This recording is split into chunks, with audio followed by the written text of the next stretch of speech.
That's the silliest thing I've ever heard. As she follows in laughter. He confides to his niece that he sometimes lies to himself. She takes his hand and shows him there's no monsters under the bed. Do you truly believe you're unworthy because one person you love left you? I pause. I expect a lecture, but he hands me a mirror and waits. I'm here to tell you that truth is my favorite color, so be who you are. Where there may not be trust, there's still love in each other. Welcome back to another episode of the Brown Sugar Cafe podcast, the place where poetry meets conversation.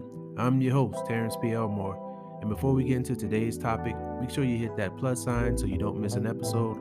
Also, please subscribe to my blog, thebrownssugarcafe.blog, and if you find any value in this episode or any other episodes, make sure you leave a heartfelt review. So with that being said, let's get to it.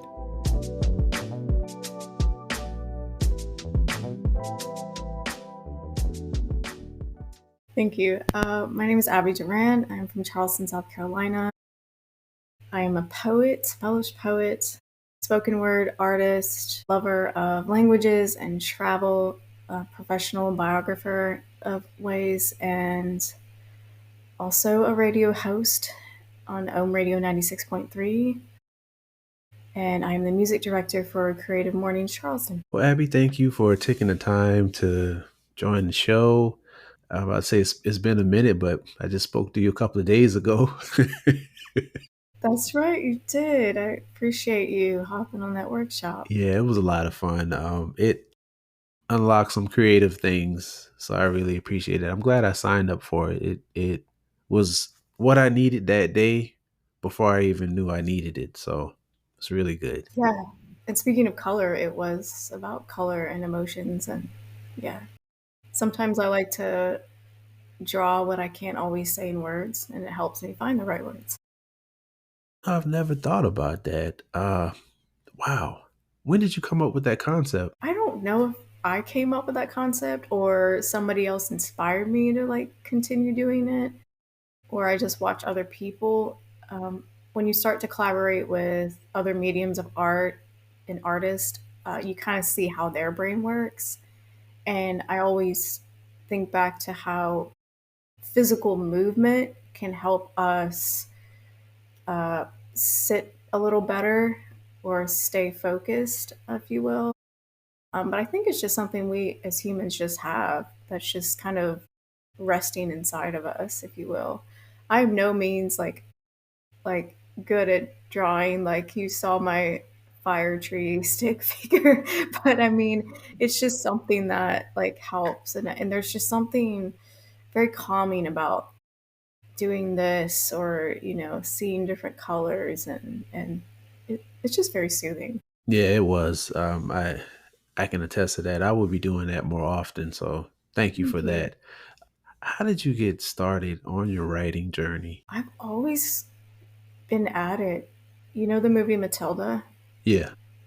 Okay, so she's with books, right? And I'm over here like before school, I go to school, like I'm can write my name, and that was really important that my mom would teach me how to do that, know how to write my name.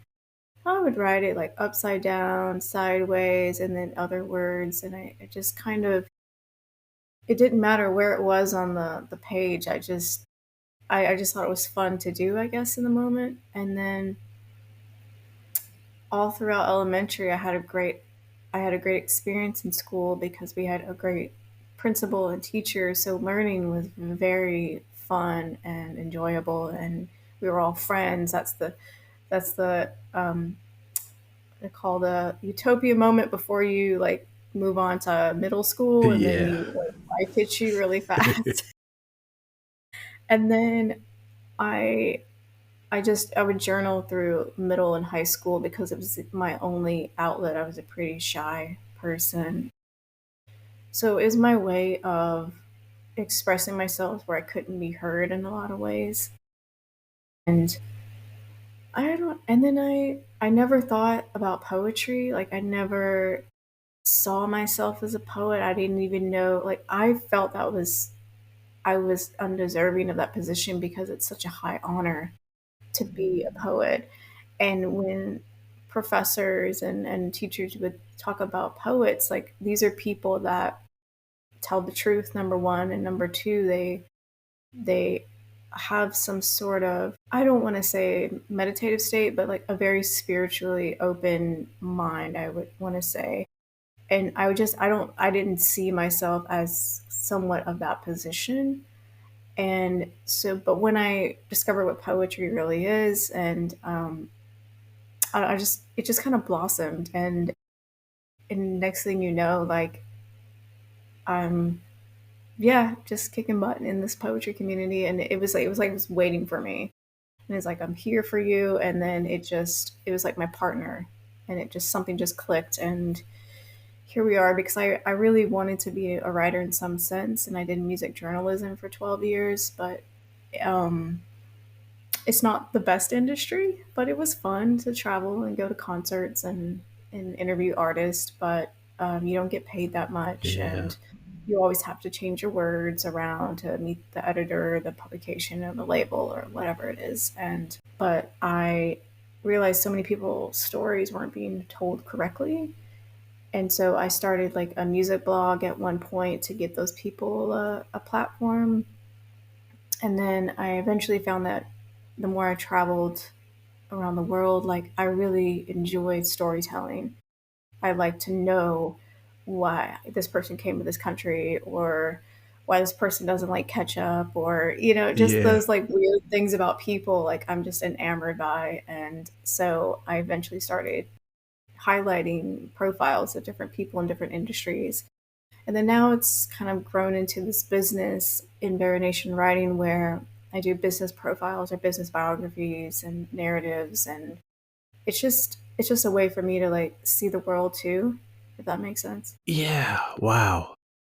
So we're gonna come back to the Sorry. writing, but this you said music journalism. Yeah.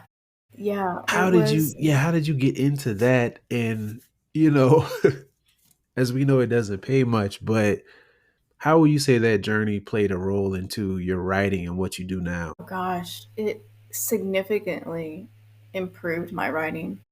I had always had potential to write, but there were so many people that said I couldn't write professionally. And so instead of going to school for journalism or creative writing or anything in that avenue, because at the time I did not take rejection very well. So I was like, I'll just go for arts management with international business or something. And so what I would do, I would just pick up writing gigs, and I had music connections that worked with like Carnegie Hall or different labels that I really enjoyed. And or sometimes I would just ask the artists themselves, like, hey, do you want me to write about you? And they usually would say yes. So I would just pick up gigs here and there, and mostly for international online publications that need contributing writers. And you might get like $20 or something an article, or maybe. Um, and so at first it was just like whatever they wanted, the style they wanted, and then like a Q&A. But what happens is when you actually type out an entire Q&A, it's extremely long. And so the more I took it seriously, I was like, all right, I looked at the magazines and other interviews that actually made it look like something professional. And then I was like, I can do that. So I had to flip that narrative for myself and then write it as if it's more of a magazine feel, if you will. Um, and then again, I got tired of like, and then my editor would like change my words and it would make me sound like I'm precocious or something. And I'm like, that's absolutely not the case. So, and then, yeah, and then especially here in Charleston, like I worked with a lot of musicians and artists that were trying to manage themselves, especially during COVID. So that I was able to take what I learned in the industry and then help them apply it to themselves. And it's been really cool to like see how people see what they do with their art. So, but it's definitely improved because I think every gig is an interview for the next gig, if that makes sense. Yes, it does. Yeah. Yeah. complete sense. So, when did you embrace, I know you talked about when you really got into poetry and stuff, but when did you really embrace being a poet? Like, was there a specific moment? Just one day you were writing, you were like, hey, I'm a poet. That's a great question. I think even when I was starting to get noticed here in Charleston, I don't think it really sunk in until I felt like I had to do what other poets were doing, like perform across different cities, which is really fun Yeah. and I still do, but I felt like I had to do some of that in order to be a little more established, but it's really not the case. Like everyone's got their own vibe and they're surfing their own wave and they have their own voice. But I think for me, it really sunk in when people would ask me to do events, or they're like, I really are the ones that would come up to me and talk about my poetry. Like that in itself was much more powerful than being like, I got to go play here or perform here, you know. Yeah. Your I poet. think actually Go ahead. there is one event that really sunk in for me, and I was like crying. It was the same week like I was on a Zach Zachary Williams, one of his albums. He picked a few poets to be on there, and like that same weekend, like I heard it for the first time, and I was like crying. I was also in the middle of dress rehearsals for Dock Street Theater because they had picked poets. They picked four poets across the state to perform an art song, and we got paid professionally. And that was the moment I was like, oh my god, like I'm actually something. This means something, you know. We're making art, it's out there, we're working with professional composers and opera singers, so it was like that was the moment for me. Yeah. Wow. What was that experience like just being there? I mean, when you live in Charleston and you visit, like Dock Street is like one of the highlights, right? Yeah. It's a lot of people know about it, and you know you go and see shows there, and you might get a tour or something, but to have your own dressing room and just being able to professionally like work with professionals, and it was like my childhood dream come true.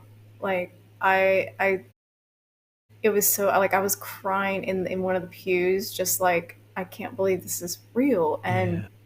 I was struggling to memorize. You didn't have to memorize your piece, but I wanted to because this meant so much to me, and I was struggling. And the pianist was like, "Do you want us to have like?" I was like, "No, because I'm. If you can do it on the fly, Yeah. so can I." And he's like, "That's what I'm talking about." And then I went up there the day of, and I just crushed it. And I wish the video was better suited to that feeling, but it's okay. The experience will forever live in my mind. Man. So Yeah. yeah, and it was cool. It was me, Marcus Amaker, Evelyn Berry, and Brittany Posher, aka True Seeker the Poet. So it was cool. Yeah. Wow. I remember that too. Yeah. That's one of the things I miss about being home is those type of events. And I often come back home to try to catch them when I can.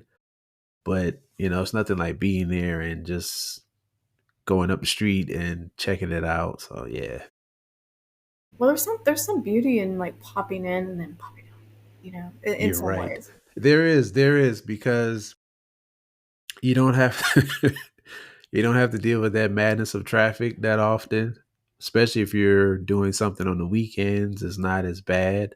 Um, but yeah, you're right. There's some beauty in popping in and out. I love the art scene. I love like the poetry scene and those type of things down there. And of course the food scene down there is it's nothing like it, man. I'm telling you.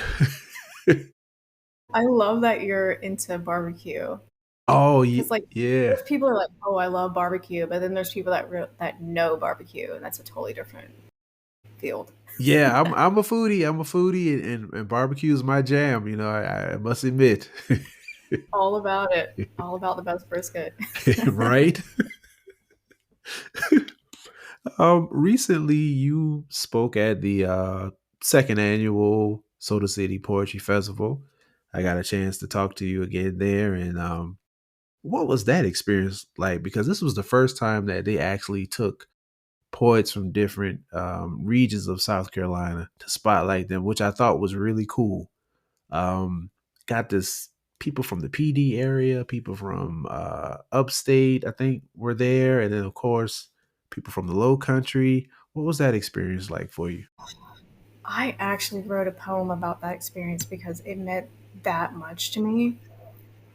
And it was like, it was just, it felt more like I was going to the UN for a moment, if that makes It sense. does, yeah. Because there was just like, it was the first time where we could be heard. And um, I'll actually share this piece with you because and it'll be in the new book. But it like this is how I summed up that experience. So it's called "In the Land of More Pens Than Palmettos." A myriad of poets collect in the state capitol. While we bring no megaphones, banners, we do bring the fighting spirit. We too have been selected to represent our community. Persistent conversations, no forced interactions. We listen to our elders, understand our youth, aim to protect our future. While there is no seat at the table of Congress for us, we make diplomacy believable again. When asked what we did for history, we proudly state we are poets. No explanation needed. Wow. That captured the essence of it. And I like how you talked about the seat at Congress because it's crazy that we do not have a seating state poet laureate. And that was one of the things like it was yeah, it was cool to do like see the workshops, and it was even cooler to like see other poets perform and places I've never been in the state yet, and make those connections. And one of the poets, Millie from I think Clemson, at the end of the poet laureate dinner, we were both just kind of in tears because it was just like this is exactly what we need right now. And we were just I was just so honored to like represent the low country because there's so many of us here that could easily fill that spot. But Jennifer had mentioned like it's really about not just your poetry because it's valid either way you put it, but it's what you do with your art and that connection with the community that really made a difference for them. So I was extremely honored. Truly. But yeah, and listening to Marjorie talk about why no one's filled that seat after her, those Yeah. types of things. And we know it's not a paid position, but it is a very important position to have a representative in something that will always stand the test of time and truth. Yeah, it's just one of those things about living in South Carolina. It's always going to be those things that don't make sense, but we understand why they are? Yes. And imagine people who have never heard of it. There's a poet laureate now for Goose Creek now. Yeah. And so for people that never knew about that, it opens up a whole new opportunity and doors for people, especially in a community like Goose Creek. It came from nothing, and now it's becoming this artistic little town. Yeah. And to see how it's building and growing, it's very nice to see. And there are a lot of things like I can just imagine all the things that a poet laureate could do with that amphitheater area. It's so dope. It's not only that, like the whole town now is Yes. embracing the art, and it's like it's unbelievable to see. Meanwhile, even in Charleston, like trying to get that together takes like months and lots of change. And North Charleston's got it going on. Like they figured it out. They're very integrated into the community. It's really well put together. But working with the city of Charleston, that's a whole other ballgame. Yeah. Yeah, Speak. I'll leave it at that. Yeah, yeah. I feel what you're saying. You are. We talked a lot about arts and sense of community and just giving to the community. You're the musical director of Creative Mornings. What is Creative Mornings and how did that begin? Sure. Creative Mornings is a global breakfast networking event platform. There's about roughly over 200 chapters around the world. in places you probably wouldn't. I mean, Saudi Arabia included. Like it's incredible. And monthly, the chapters get together and we have like an AM meeting and a PM meeting so we can meet everyone's time zone. And we get together and we talk about resources and what chapters are doing and how people are drawing clouds and getting sponsorships and things like that. Because we're all volunteers. And the chapter here is run by Miss Christy Armstrong, and she's very sweet, and she represents most of Charleston in ways because each one of us has our own niche of people, um, and she's very open to what we're about, but at the same time, it's really challenging to get like I guess 10 of us to get together, or even less than that, to be like we want to pick this venue or we want to go here, or and there's some challenges to it, but what we found is the more experimental we've kind of gotten, it's gotten a little better. Like people are open to things now, but I think part of it is because they know who we are.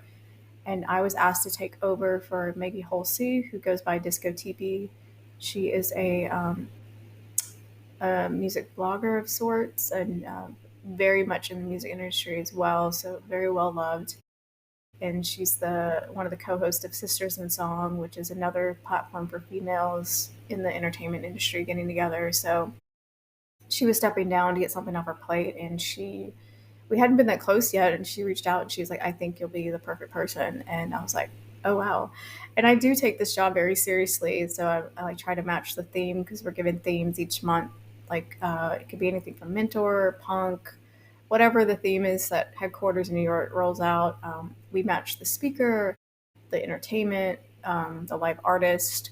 Then we have like it's just cool. And we give platforms for 60-second pitches for the local community as well.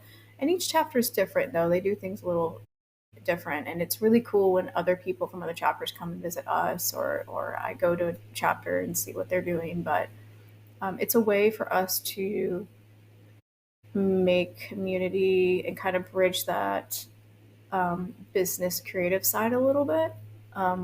Because I'm in both spectrums, so I kind of push to like try to get sponsorships, and I'm okay asking for that kind of funding. And some people aren't, especially as creatives, they kind of cringe a little bit. And I'm out there like, hey, if you can afford to like buy your coffee, you can afford this, you know what I mean, to Yeah. help us. And so it's really cool to see what people need and want, and it's a great way to start your day. It's super early. I mean, like I gotta be there like 7:15, and I'm not a morning person. Like my morning starts at like 8 or 9, and then by the end, you got so many people coming up to you, and it's what I love about this position is I've been able to bring in poets as the musical act. And so have them. I had Joey Tucker and Mr. and Marcus played his music, and I was like, make it as weird as possible, dude. Go for it. And he did, and it was cool. Um, so it's been really cool to just see what I can work with, and I'm a little bit more strict. Just like I'll tell somebody, no, I can't have you because you don't match this theme, or I'll consider you for the next time. Like I'm not just here to like throw you on just to throw you on. Yeah, I really appreciate that platform. I haven't been able to attend one yet. That's my goal, is to attend one. But from the footage and the pictures I've seen, it looks like a really good time, a good networking thing, a good situation where you can find some inspiration. Because I'm always in a good place where you can find community, and that is Yeah, very important. yeah, we need that. And even in the business spectrum, like I'm in a group called 1 Million Cups, and it's a national free business event. And so it's like they provide free coffee, and so that's why it's called 1 Million Cups. And they meet like every Wednesday in a different, like whatever their city is, either virtually or in person. And it's strictly 1 hour, and it's like for especially young entrepreneurs, or if you're looking to get in, or change avenues, like they're like a free board essentially. And at first, I was kind of hesitant because these are people that usually insure insurance companies, real estate agents, like people I would never even have a conversation with. But what I found was that the more I attended and the more I got to know these people as people, I can be like, hey, there's this whole other community of artists, and then so I've been trying to bridge that gap a little bit, and it's been really remarkable. And then a few of them will come to my events, or it's just, or I'll come to, we'll meet each other at different, and it's all, we're all connected, and it's a great way for me to try to throw away my assumptions, if that makes sense. Yeah. I love that. I often talk about that on this podcast to where sometimes we're not having conversations with people outside of what we do. For instance, like when Clubhouse started, I'll use that for an example. During the pandemic, everybody was home, everybody was looking for something to do to talk to people. And I'll never forget this. I can't remember the person's name, but they were saying that everybody just generally goes into the rooms for what they're interested in. It's like, why not try? Matter of fact, it was David Spizak. And he's like, you all don't try to go into rooms that you normally not go to where you can have conversations with people that you normally don't speak to. It's like, how are you expecting to grow if you're just talking to the same people all the time? And I love that what you're doing in the 1 million cups is you're bridging the two worlds. And it's like, hey, it's good to meet you. Here's what I do. Here's some people. Or, hey, I'm a part of this group, 1 million cups. This is what goes on here. I think you'd be interested in that. And I think we're missing that because the weirdest thing to me is that the internet and social media has made the world smaller, but then it's made it more secluded because you would think people would take the opportunity to get to know, different people with different backgrounds, different beliefs. But what happens is people just seem to congregate with what they believe in. And then there's so much divide because now they're going against whatever this group says. And neither of the groups are taking time to understand the other person's perspective. And I It, don't think that people are realizing that one of the things that bothers me is when people say they give this random advice to some people without actually breaking it down to them, like where they say only follow the people who you resonate with. But that just leaves you with this one opinion, this one viewpoint. And I think we need many viewpoints to understand each other to really build that community. Like, yeah, I understand you have your community, a certain community that does a certain thing, but how often are we going outside of that community and bringing somebody in or exposing what we do in this community to say, hey, we do this over here, because we're supposed to shine our light everywhere.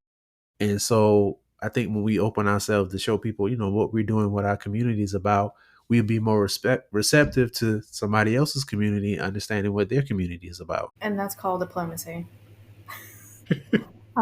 I have a great story about that that kind of sums that up. One of the 1 million cups people I met in New York City, because you can go to other chapters, and he said, your friends may support you, but they're not going to sustain you. Strangers are going to sustain you. And so one of the things I had to do was go to, like, when I was traveling, when I thought I could, like, do grow the business during the day, the variation writing during the day, and do poetry at night. I kind of took this travel excursion, if you will. I'll put that lightly. And I would go to these meetings during the day and present. And one of the things they do at 1 Million Cups, if you're 5 years old or younger in your business, you can pitch for free. You can sign up to pitch, and not the sales, but just your story. And you will get nitpicked all the time. But what it does, it creates this, okay, if they don't understand what I do, clearly I don't understand what I'm doing. And so you get really good, solid advice, creative what do you call it? Critical feedback, if you, the nice way of saying that. Yeah. And so back in 2018, I knew I wanted to write full time. I just had no idea what avenue I wanted to, you know, the narration, the biographies really stuck with me. And I was in Qatar for world championships of gymnastics, which is another avenue I love, and gymnastics. And so I was there for that. And I just so happened to have a friend that stayed there, was living there at the time, building his business. And so I crashed with him. And um, he introduced me to Business Networking International, and it's called BNI for short. And for those of you that don't know, it's like this, it sounds very niche like, because you have to pay. Well, first you tend a few for free, and then they, if they like you and they're in an industry that they don't have in their group, then they'll bite you. But you pay like a pretty penny to be a part of this group, and what they do is they specifically refer people to you, or and vice versa.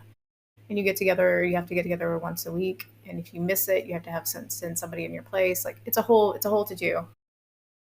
But he took me to one of his meetings, and I was so intimidated because there were entrepreneurs that were way younger than me that were business owners, owning restaurants and working with aspects around the world. And I was just like, I had no idea how to present myself. So he presented myself for me, and I'm really glad he did, because he was like, "Oh, she's learning Japanese. She's this phenomenal writer. She's here for world championships." He's just spewing things off that I didn't believe in myself yet, and I was like, "Oh," and they're like, "Really?" So the confidence wasn't there yet. It was far from there, and so he, unfortunately, we don't talk to this day, but I never forget that conversation. He was showing me around the city one night, and by the way, Doha is just absolutely spectacular. It's stunning. So we're going around having the best shawarma of my life, and he's like, "The problem is not you. The problem is you're broke. You're around the wrong people, and you got to get out of that environment. You got to get out of the environment." He was like, "You have all the resources that many of these people didn't grow up with. There's no damn excuse why you can't get yourself out of this." When I got back to the States, I was angry because I was being taught what many of us are taught: go get this job, go do this, go do that. And it doesn't work for someone like me, my avenue. And then we fail to realize that you can make a business out of your art. You can have different business avenues. Like, you don't have to do one thing all the time. So one of the biggest challenges that took me up until now to figure out, or the formula, is how to sell a creative service to a non-creative audience. And that's what being in 1 million cups is about for me. And it's opened so many doors for me, whether it's Seattle client, New York City client, Charleston client. It has really helped sustain me in a lot of ways. Um, I can tell you, I probably get like 80% of my clients from there, just from, but putting in the effort to not just say, "Hey, I have this service. I might be of service to you." One of the things I do is, like, I will go and have tea with you. I will go have lunch with you, even if you don't book me. Like, I need to get to know you, because otherwise, if I don't know you, I don't know your business, and that's how I see it. And people are really drawn to that, and it's opened so many things, and I get to help people. Like, one of the girls in New York, she helps the immigration youth, like specifically Chinese American, because she's from China as well, in Hong Kong. And so I'll help them compose their um, big guideline for their college application essays, because in their culture it's not okay to really talk about yourself. And so having to figure out how to bring them out, because that's what I do essentially down the line. So it just amazing things like that. Like, you would never know until you get outside your comfort zone. So I know that was a lot. No, that's good. That's it. You're right. You won't know unless you get out of your comfort zone. A lot of times we just hold ourselves back by just feeling like, hey, I'm not worthy to be here, or hey, nobody's really going to care, or, stuff like that. One of the things that I want to talk about is your first book. How did you come about? I guess, what was that moment where you said, I wanted to put my poetry into a book and share it with everybody? And could you give us a little insight on your up and coming book? Congratulations on that as well. Thank you. Yeah. Really, the first book was, well, as with most of my poetry, it comes from journaling. And when I really took it seriously back in 2022, that's when I got introduced to the free verse community here, specifically, and open mics and performing. Some of my poems kind of became like lyrics to a song, so I would kind of memorize a few and test it out, and I think I just needed this platform that that I've been finding for years, and here it was. It's poetry all along, so I was able to kind of take my words and then help me condense them into poetry. And I'm so as a narrator, the our problem is we want to say a lot, and in poetry, it helps you say a lot with a little. So it was kind of a beautiful transformation there, and um, between words was a feeling that I always felt like with different people in different situations. So I felt that was an appropriate title for the first one. Because I have between words one is about one relationship, between words two is another, and between word three is the relationship with myself. So, and it's really my experiences with the world too. So I don't think every poem should be read or spoken, and sometimes you leave it for yourself. But I really felt like that collection was something a lot of people needed to hear, and so it's really rewarding when because it's a little bit darker than than the new book, um, and angrier, I would say. So I was still angry, and with the new book, A Soul Tree Speaks, I really just wanted to take that anger and transform it into art and just have a little bit more breathing room and especially with going on in the world and how could I be of some sort of not the answer but the example and I'm being a good human and also saying hey certain things are not okay but um yeah and I think the more you work with that the more you sit down with yourself say it can get really scary right sitting in your own thoughts but Yeah. um, the more I started working on myself and getting rid of things that have been projected on me from family and friends and otherwise, I realized that poetry can be a really great tool for me not to carry such weight and move forward. And that's kind of where I'm at right now. And forgiveness, that's been the biggest one to to work with. Like it's for you. Yeah. Forgiveness is not easy, but once It's we do it, we realize that, it's freeing to us. It's more for us and not the people. Well, I still get a little teary eyed when I think about it because love comes in so many different formats, and forgiving someone who's taken their life, forgiving your parents for when they were not the best parents, or forgiving a former partner for not always being the partner that you needed, and then at the end of the day, forgiving yourself for being so hard on yourself, and those things are pretty wild. And what's happened is the more I started working this and the more I'm doing like my routine and being the woman that I want to be and the woman that a lot of people see that I don't always see. Trees, like I have very vivid dreams I always have since I was a child. And these trees just kind of seem to be the theme here. And I was like, what is like our eternal tree looks like? What does our soul tree look like? I did take the title a little bit from this event up in New York. It's called Soul Tree, and it's like R&B and soul and poetry. So I was like, that's sick. Yeah. So I kind of changed it a little bit and added my spin on it. But then I'm like, what really? And I think the very last poem is kind of my tribute to the people that have helped me. So there's little nuggets in there that people might find and be like, that's my tribute to you because you helped make this tree and we're all trees in our own ways. Um, yeah, so it's fun and I'm really excited to have this one out because I really not to say it's my best work ever, but I'm really proud of this work for sure. Awesome. Awesome. Before I let you get out of here, what's one thing that maybe many people don't know about you that you wish that they knew? if anything?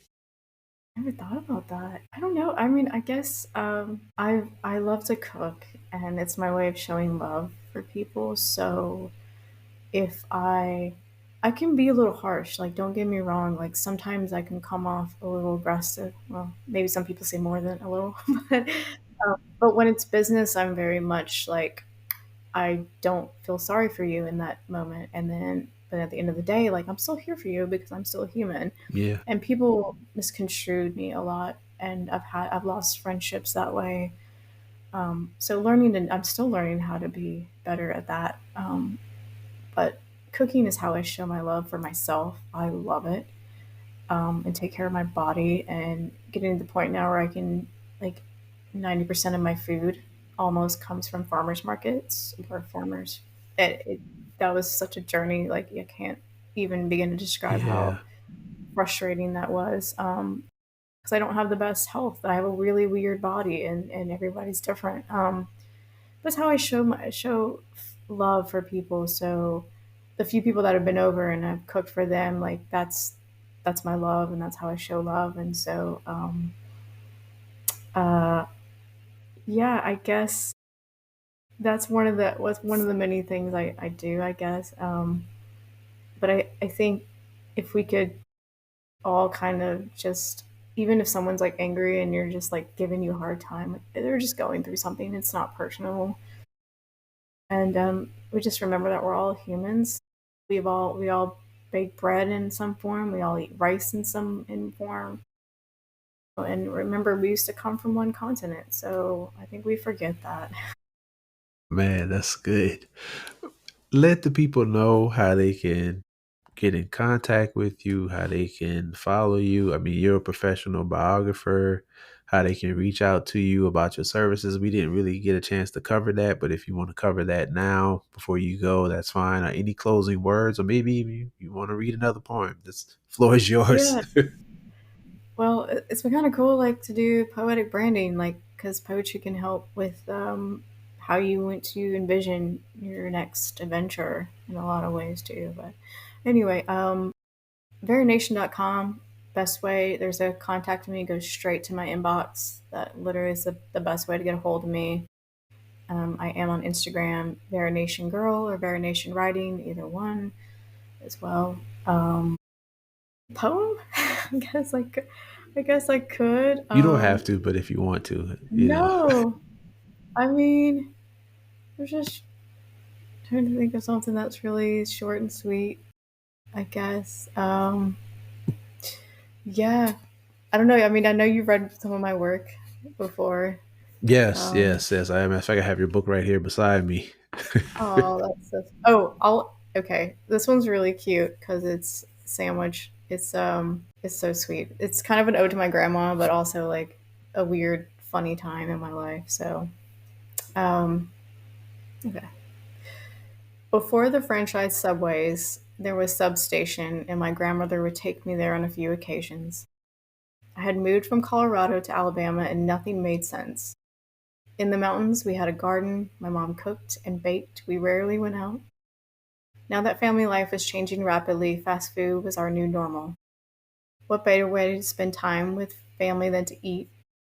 My grandmother's favorite pastime. We stood in line, and I barely saw over the glass covered containers of veggies and meats. I didn't know what to order, much less how to order. I went with what I knew, though, which was probably just meat and cheese. Skipping over the toppings, grandmother groaned, Abby girl, that's what makes the sandwich a sandwich. I'm not sure what I ate or attempted to eat, as I'm sure my grandmother ordered for me. Although she passed on, the wisdom in her words as an adult stuck clearly. It's a little bit of pepper and the perk of my loved one's laughter, the spilling of tea with close friends, and the little moments in between the mundane that fill up our sandwiches. I believe that's why they become our comfort food. I crave them with a side of a soup. I love them, but hold the onions. Man, I'm glad you shared that. I like that. It's different. Yeah.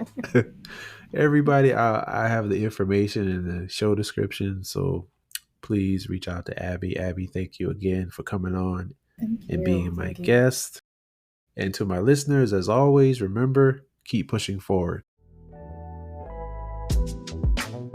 Thank you for tuning in to another episode of the Brown Sugar Cafe podcast. Once again, I'm your host, Terrence P. Elmore, and this is the place where poetry meets conversation. Hit that follow button and turn on your notifications so you won't miss an episode.